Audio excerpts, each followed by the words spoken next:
This is Times Radio. Well, as Matt was reminding you there, it is a big week ahead. On Monday, we'll find out who will be our next Prime Minister. The polls suggest Liz Truss will emerge as the clear winner of the leadership contest, though Rishi Sunak has insisted the race is much closer than the findings of those polls. So what lies ahead for our new leader, and how will she, or perhaps he, tackle the soaring energy bills, the wider economic crisis, the delays and backlogs in the NHS, the continuing war in Ukraine, and numerous other looming problems?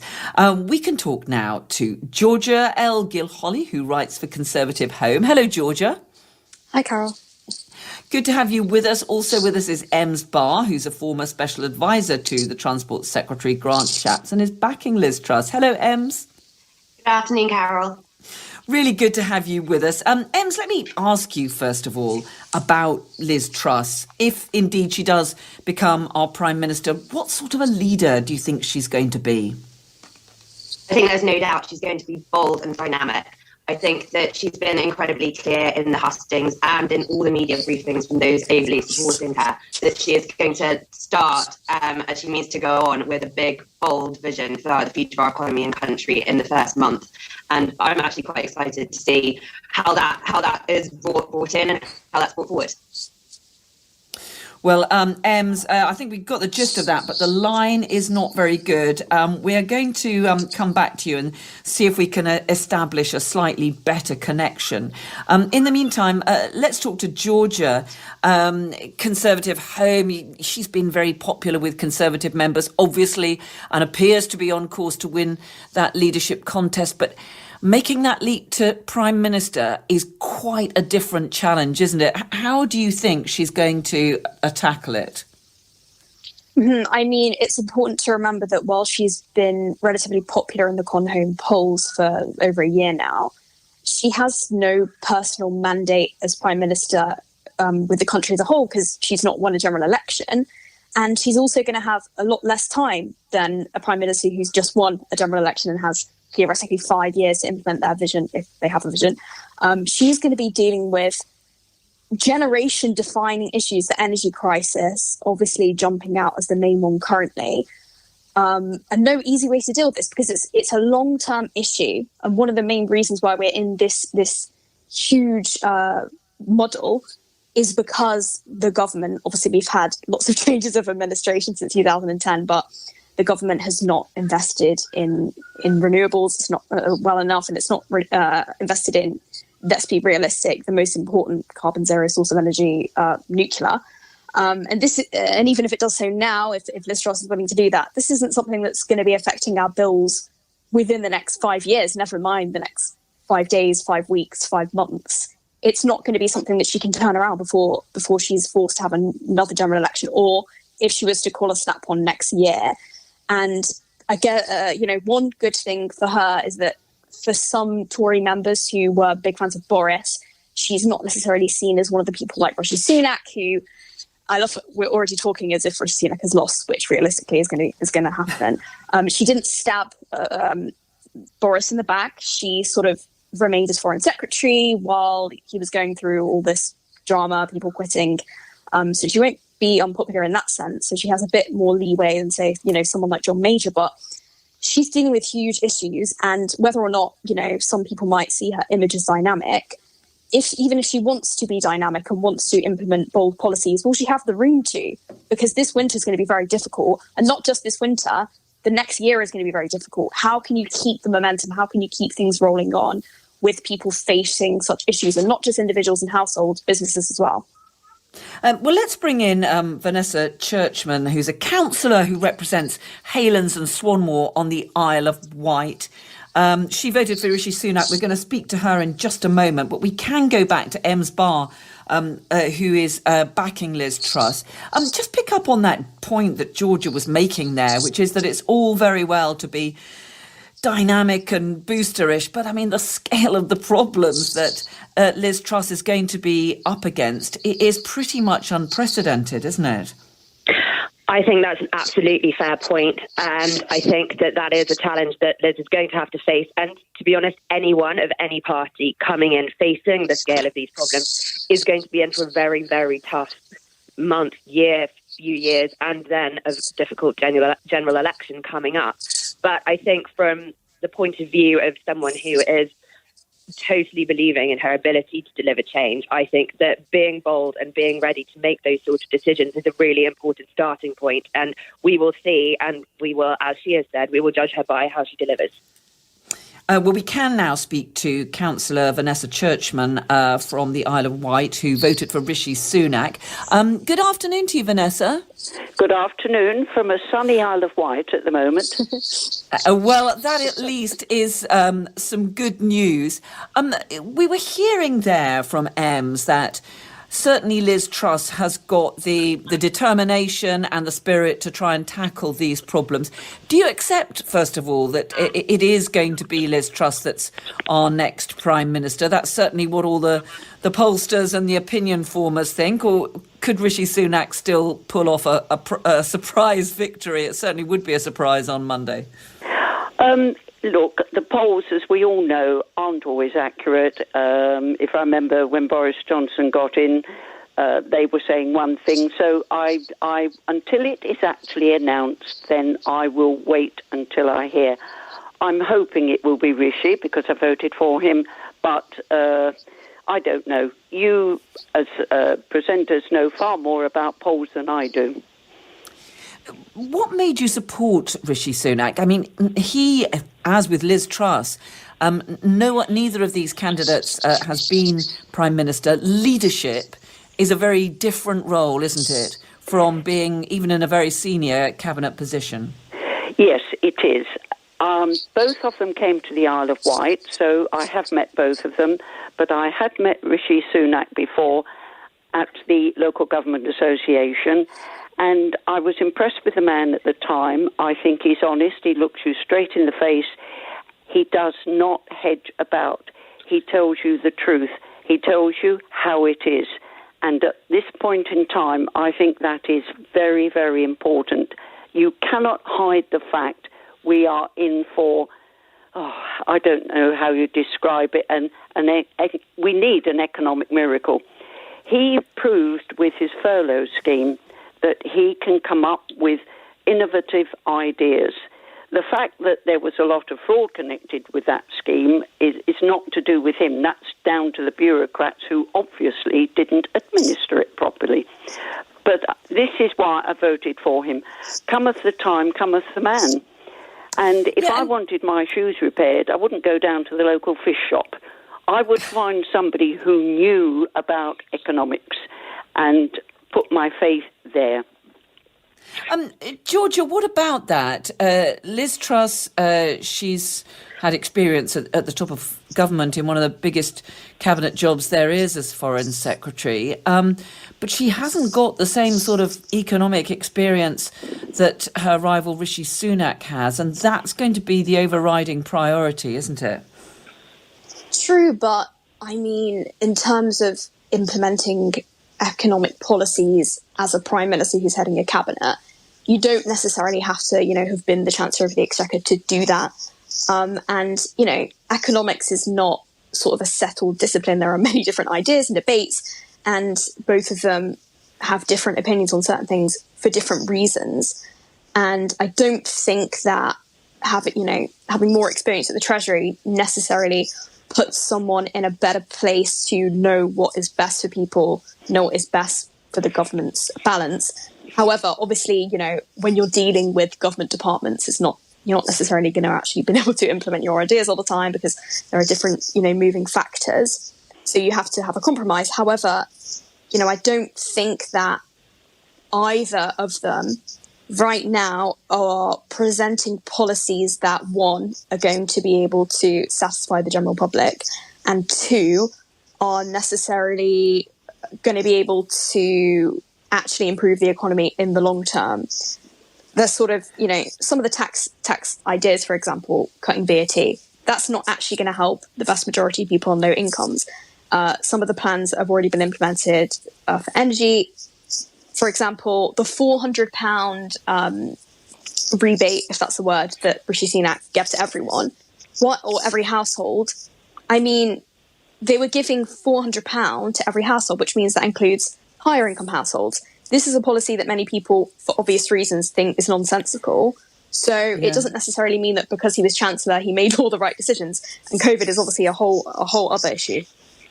And we're going to be talking a bit more in just a moment about the big policy challenges.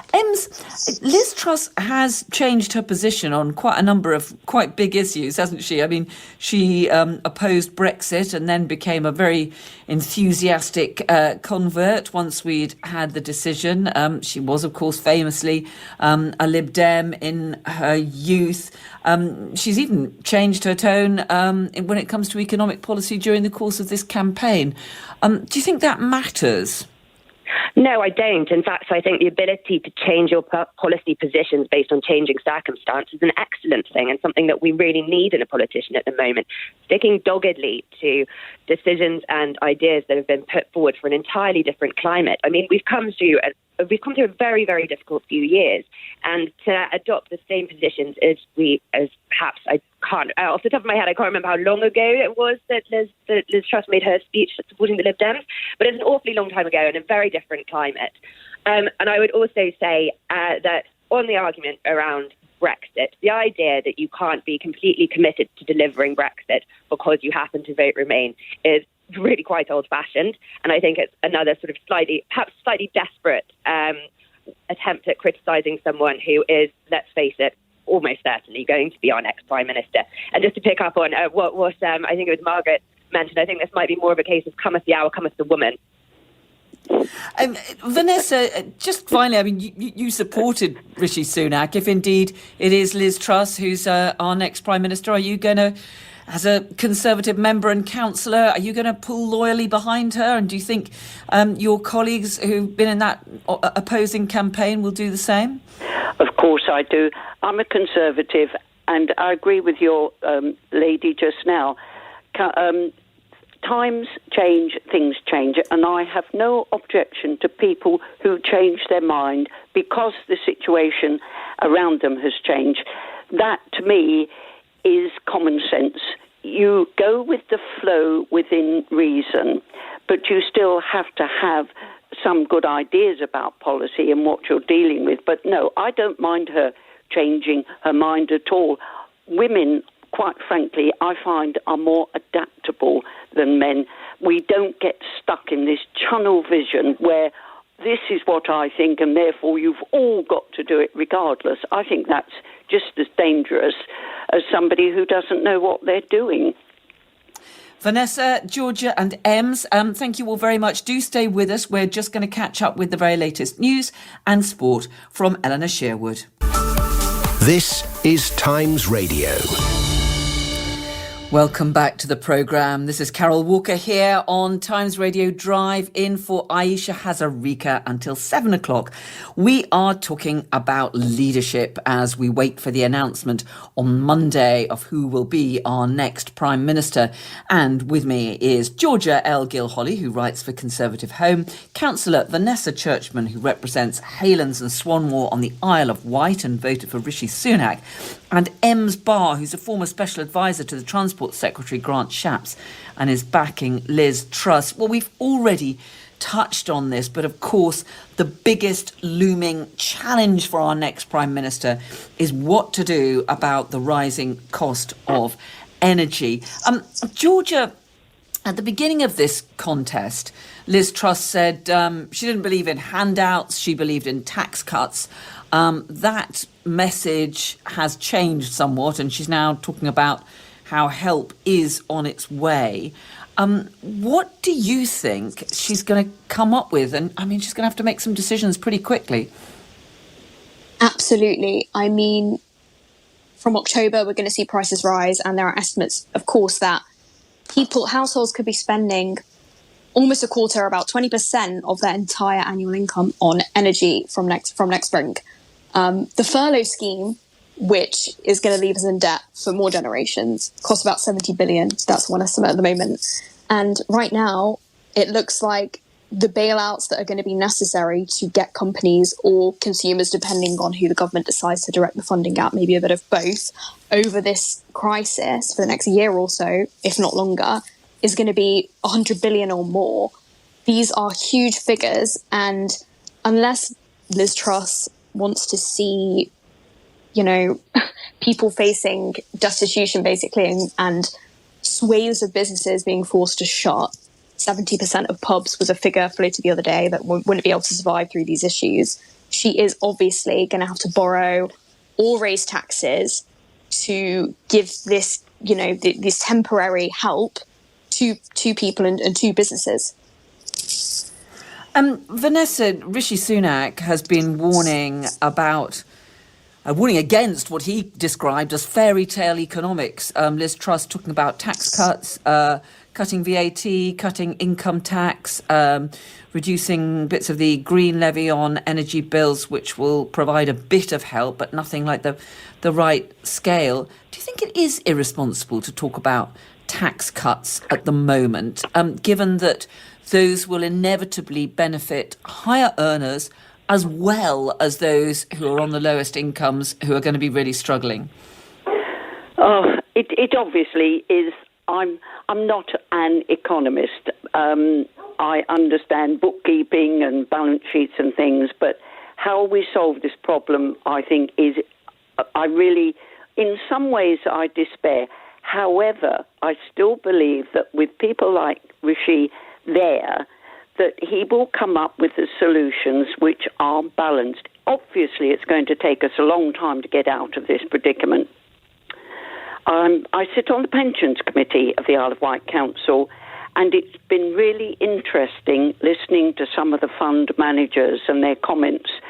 One of my questions was, why is the dollar so high against the pound? And I hope you're sitting down.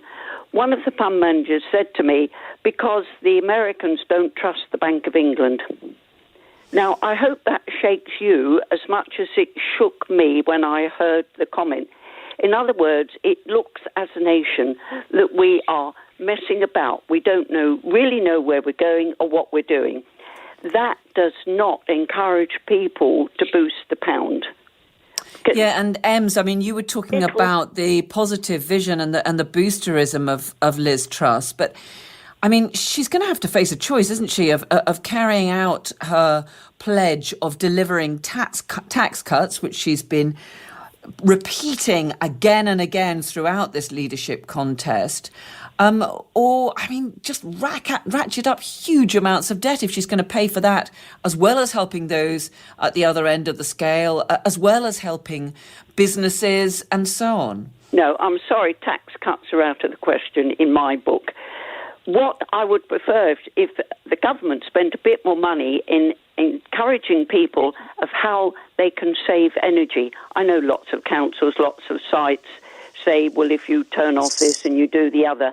I'll get really worried when I see people not walking around with their £50 a month iPhones stuck to their ear. That is when I will really consider that the country is in trouble. And I think, to me, this generation, all right, I'm an old lady, this generation don't even know they've been born. When I grew up, there was ice on the inside of our bedroom windows as well as on the outside. We turned the immersion heater on twice a day, and we had a bath once a week. I know times are different, and I didn't want my children to grow up like that. But we're resilient, we're humans, we're Brits. We can get on with it and get over this if we are positive about it and are prepared to make, I won't call them sacrifices, but are prepared to accept what is currently there.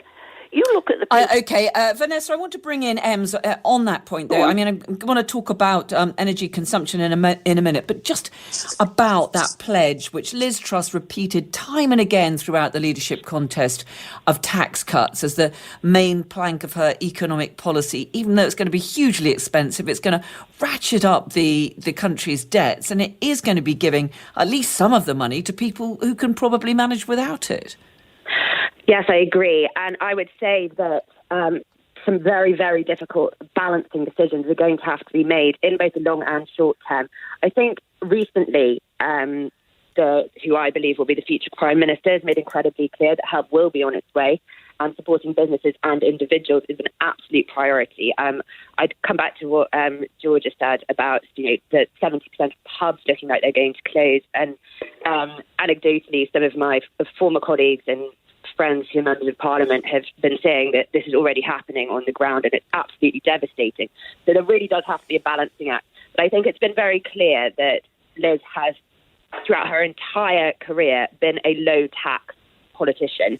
So that will, I'm sure, be what she is aiming to deliver. But in the short term, I think that it's been clear that help is on its way, and that's going to be part of what I understand will be a big and bold plan for the country and our economy moving forward.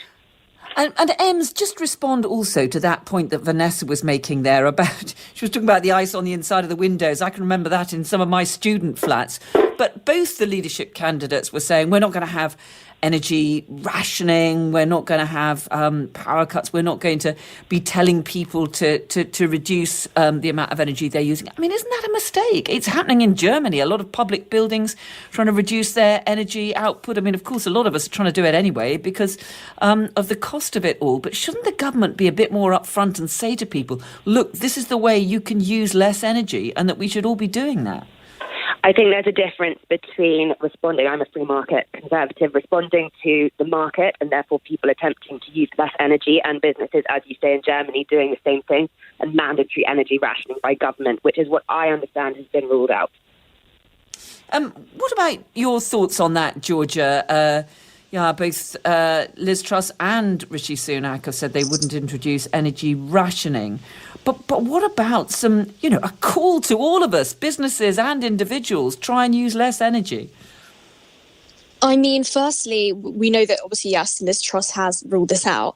However, the current official government contingency plans have drawn out plans at certain times to have energy restrictions. So they can't rule it out when this is literally government policy at the moment. I mean, they could rule it out, but I very much doubt that they would be that unsensible to get rid of extreme plans. This could happen. It's not out of the question.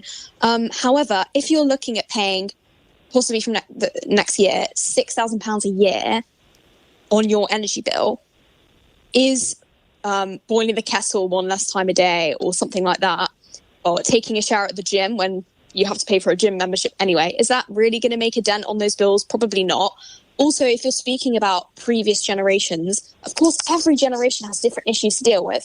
But back in the day, people would probably have a fire in the main room, in their house downstairs, that the whole family could be in that room and be warm. Then maybe when they go to bed and they wake up in the morning, it's cold. Nowadays, in most houses in the UK, there's no fires. So you have to use electricity to stay warm. Or let's say a hot water bottle would be the other option, but that's not, you have to boil the kettle to use the hot water bottle. Also, £50 a year on a contract for an iPhone, that's nothing compared to paying $6,000 a year for your energy. So I don't think those kind of things are comparable. Obviously, we're all going to have to try and figure out ways to save money unless we're rich or whatever. Unfortunately, most of us aren't. But I think that this generation does have certain very unfortunate issues to deal with. We've had COVID, we've had to go through that, staying in our houses. Also, let's say you're a graduate living on your 25k a year salary in London, paying £1,000 a month on rent, plus bills, which is going to go up now because of the energy. And how are you going to save for a house? How are you going to save for anything? These are specific issues that our generation does have to deal with. And obviously, we're humans, we are resilient, but these are real issues. And just saying, oh, well, don't have an iPhone, that is not going to solve these very long-term compounded issues that right now we're not even seeing any planning for a solution to. Well, we are all waiting to see the decisions that will be announced in the next week or two by the new government. Georgia, Vanessa and Ems, do stay with us. We'll be back to look at the sort of cabinet and the sort of government which our new Prime Minister might put in place. You're listening to Times Radio Drive with Carol Walker in for Aisha Hazarika until 7 o'clock this evening. This is Times Radio. Welcome back. We are continuing our discussion on leadership with my panel, which includes Georgia Gilholy, who writes for Conservative Home Councillor Vanessa Churchman from the Isle of Wight, and Ems Barr, a former special advisor to Grant Shapps. One of the first tasks for our new Prime Minister after we get the announcement on Monday, and once they actually arrive in Downing Street on Tuesday, will be to put in place a new cabinet. Ems Barr, if I can just start with you. We've been seeing a lot of speculation about who's going to get the big jobs. Kwasi Kwarteng likely to be the new Chancellor, a return perhaps for John Redwood as Business Secretary, big posts also for many of her closest allies. How important do you think it is that Liz Truss, if indeed it is her, puts in place the right people in those big jobs? I think it's incredibly important. And I think if there's one thing that whoever you supported in this leadership election, or whatever your personal views on whether or not we should still have what I think is one of the best prime ministers we've ever had in place, we have an incredible strength of depth in our Conservative Party. And I don't envy the new Prime Minister the task of having to choose between so many able people who will be able to help deliver a cohesive vision. And I think that's something that we can be really proud of as a party, sort of compared to a lot of the doom and gloom that's going around at the moment, totally fairly. I think that's something really positive. Georgia, one of the big challenges, one of the many huge challenges that the new Prime Minister will face will be how to unite the Conservative Party. It has been quite a divisive leadership contest. So far, most of what we're hearing seems to be of Liz Truss bringing in her loyal fan club. I mean, does she need to reach out and bring in senior figures from other wings of the party, people who've supported Rishi Sunak? I think we can definitely imagine her bringing in people who would have been more supportive of Sunak. However, at this point, we've seen so many senior Conservatives either just come out for Truss after it's already been clear that she's going to win, or they've actually backtracked on their support for Rishi Sunak, which has been quite interesting to see whether that was opportunistic or based on principles. I think we can guess which is the case. I think that it's unlikely she's going to put, let's say someone like Jeremy Hunt, who's been very vocal in that opposition to the government in the cabinet. I think probably a similar sort of milieu of people that have been serving under Boris Johnson.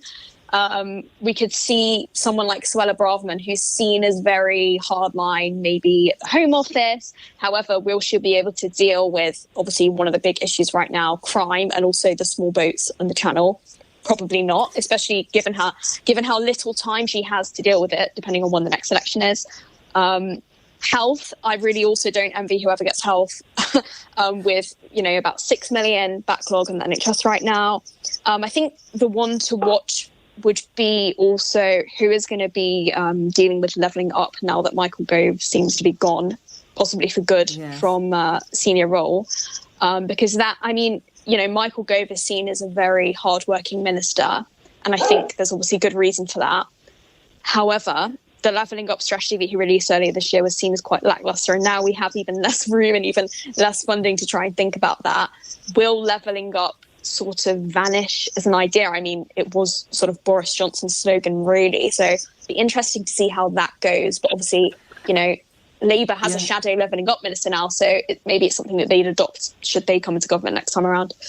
Yeah, and Vanessa, you supported Rishi Sunak. He's made it clear that he doesn't think he'll get a job in government or would be able to serve in a senior position because he basically fundamentally disagrees with the overall economic policy. But that's the challenge, isn't it? I mean, if you're like Theresa May, you try and bring in people from all wings of the party and then find yourself paralysed because whatever you try and do, one half of the cabinet threatens to walk out. Or do you do as Boris Johnson did and largely surround yourself by your loyal supporters?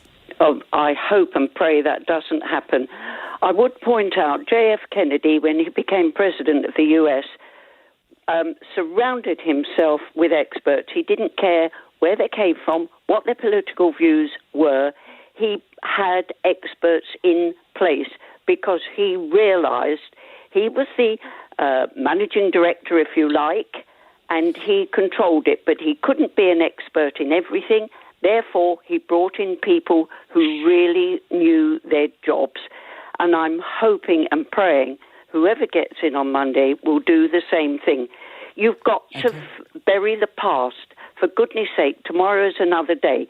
So tomorrow, personally, I think Gove is one of the best people I've ever met in government. I have met only 4, 5, 6, 10 MPs, but Gove is absolutely exceptional. And the thought that he isn't going to be in the new cabinet appalls me. He is known as the fixer in Parliament. He gets the jobs where other people have possibly failed, and he then goes in and he gets things done. That's what we need, a cabinet of people who get things done. And as for messing up, I mean, what a load of rubbish.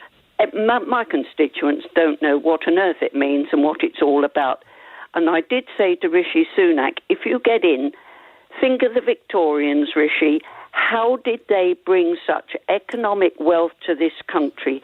They did it by building railways and roads and canals. So levelling up, to me, if you want to level up the country, create the infrastructure. Don't use these funny words and give pots of money here, there and everywhere. Okay. Let me just bring in some of the reflections from people who've been listening to this. Max in Hartlepool says, could someone please explain why Liz Truss keeps telling us she has bold solutions? What exactly is bold about what she's proposing? It all seems pretty tame to me. I think we're doomed. Mike says the point about the UK government urging consumers to save energy is a good one. And on a wider point, would this be more likely to happen if there was a Secretary of State for Energy? Well, we do have a Secretary of State for Business, Energy and Industrial Strategy. But when we think about that structure of government, I mean, we've heard indications from Liz Truss that she wants to kind of slim down the whole operation. Is that what we need, or does she need as many good people around her as possible? I think that she's absolutely right to suggest streamlining down the central government and also the advisors around number 10. And in general, I think that's something that will be really helpful given the current economic situation that we're facing. I would say that a Business, Energy and Industrial Strategy Secretary of State is an Energy Secretary of State. I would also say, just to go back to the point about who will or won't be in the cabinet, I think you only have to look at the excellent people that were in the last cabinet and the progress that was made in transport, in pensions, in broadband, not just regarding the senior members and those who are attending cabinet, but also the wider ministerial team are very, very interesting. And I think that we shouldn't just be looking at who is going to be, the Secretary of State for each department is going to be who is part of that team, who is the what's known as a PPS, the Parliamentary Private Secretaries, who are absolutely instrumental in delivering the instructions of the department and working with backbench MPs, select committees, and everyone else. The Conservative Party is one big team. It's not just about who is going to be having those major jobs, although I totally appreciate that we're all watching agog to see who is going to get them this weekend. Yeah, indeed. We'll be watching out for all those announcements. Georgia, I mean, it looks to me pretty clear that Michael Gove is definitely not going to be brought back by Liz Truss, and it seems unlikely that Rishi Sunak will serve. To what extent do you think Liz Truss, who's been very loyal indeed to Boris Johnson, to what extent do you think that Liz Truss will try to present herself of a continuation of Boris Johnson? Georgia? I think it depends what will happen in the next few weeks, because Boris Johnson, as we must remember, is still under investigation by the Standards Committee over his comments on Partygate in the Commons. We could, they could come to the conclusion that he misled Parliament. He could face not being allowed to run as the Conservative candidate at the next election for his constituency. Maybe he wouldn't want to anyway, who knows? So I think it very much depends on what Boris Johnson's future is in the Commons. I think in general, she's not going to be presenting herself as very anti-Boris Johnson, like someone like Tom Tugendhat was, for example, in the leadership race. But I think she will sort of try and carve, her own image and her own policies. Probably she will, maybe just try to bring it up as least times as possible, because this is a man who is no longer popular among the Tory party members, never mind the general public. So I think she will distance herself, but not in an aggressive manner unless it becomes necessary. Well, Vanessa, that could be a problem, though, because actually Boris Johnson is still quite popular with some parts of the Conservative Party, isn't he? Yes, I know. And it annoys me because I try to be strategic. To me, he's a loose cannon, and I'm terribly worried that Liz Truss will also turn into a loose cannon. He blotted his copybook, and as far as I'm concerned, that's it. And, I mean, really, the king is dead. Long live the king. I can't understand why she would want to even have the name mentioned in her presence. As I said, tomorrow is another day. So let's get on with tomorrow. Learn from the past. Learn from history. I mean, the clever thing in life is when you make a mistake, not to make the same mistake again. And Ems, I mean, just finally, on that point, Boris Johnson, is that going to be basically just another headache for Liz Truss, if indeed it is her? Because although he says he wants to be supportive, everyone's going to be looking to what he says, what he does. And there's a bit of a risk that he's seen as overshadowing her attempts to establish a new leadership and a new government. I absolutely disagree with Vanessa on that, I'm afraid. I think, firstly, Boris Johnson is still incredibly popular within the party. We have to remember that the reason that he is no longer Prime Minister is because of MPs following their herd instincts. And that was led by Rishi Sunak, but by no means not just him. Not our party membership, and certainly not the country. He delivered an incredible majority. So to say he's unpopular, I think is, in my opinion, incorrect. However, okay, and we're out of time. Any leader wants the last Prime Minister to be overshadowing them in any way, and I very much hope and believe that won't happen. Ems Barr, former special advisor to Grant Shapps, Transport Secretary, a Liz Truss supporter, Councillor Vanessa Churchman, who was backing Rishi Sunak, and Georgia Gilholy, who writes for Conservative Home. Thank you all very much indeed for joining us tonight here on Times Radio.